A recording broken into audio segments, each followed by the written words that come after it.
parole aux associations.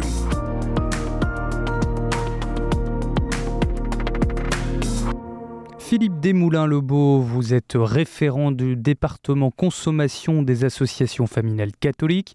Vous êtes sur KTO Radio ce matin pour nous parler des élections européennes le 9 juin prochain. Pourquoi faut-il voter aux élections européennes le 9 juin prochain ? Eh bien, évidemment, Raphaël, pour au moins deux raisons. En tant que citoyen, pour ne pas nous exprimer serait une double erreur.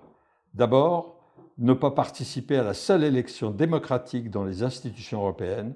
Ensuite, parce que cette Union européenne est à la base de plus de 70% de nos lois qui ne sont que des retranscriptions de directives et réglementations européennes.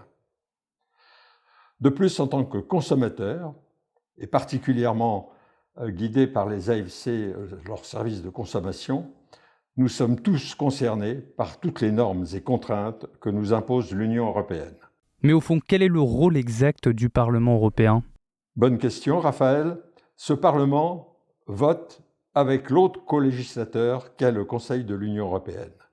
Il vote donc les directives et règlements qui ont été élaborés et préparés par la Commission européenne.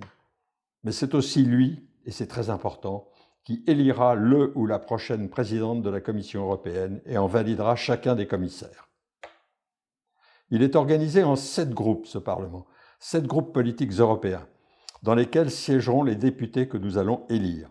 Ces 7 groupes sont le PPE, Parti populaire européen, SED, les sociales et démocrates européens, Renew Europe, ECR, les conservateurs réformistes européens, ID, Identité et démocratie, Greens, les Verts, et Left, la gauche. Et ce que nous devons absolument savoir, c'est que nous ne votons pas en réalité pour un parti français, mais pour le groupe politique européen où ces élus siégeront.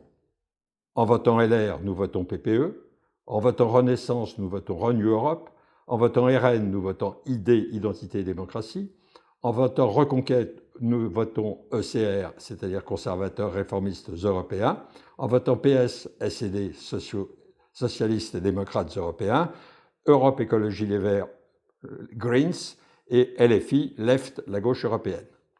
Donc, renseignons-nous sur ces groupes politiques européens, leur bilan, les valeurs qu'ils portent et la ligne politique qu'ils suivent, fédéralistes ou Europe des nations, progressistes ou conservateurs, économiquement libéraux ou étatistes par exemple.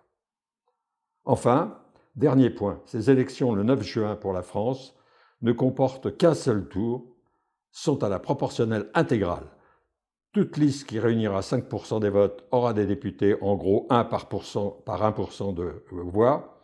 Les autres listes n'auront aucun député.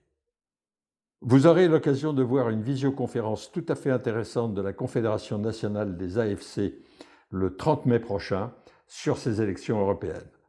Et donc, après être aussi informés, nous vous invitons à voter tous le 9 juin. Merci beaucoup Philippe Desmoulins-Lebeau. Je le rappelle, vous êtes référent du département consommation des associations familiales catholiques. Et pour plus d'informations sur l'association, rendez-vous donc sur le site afc-france.org. Très belle journée à vous.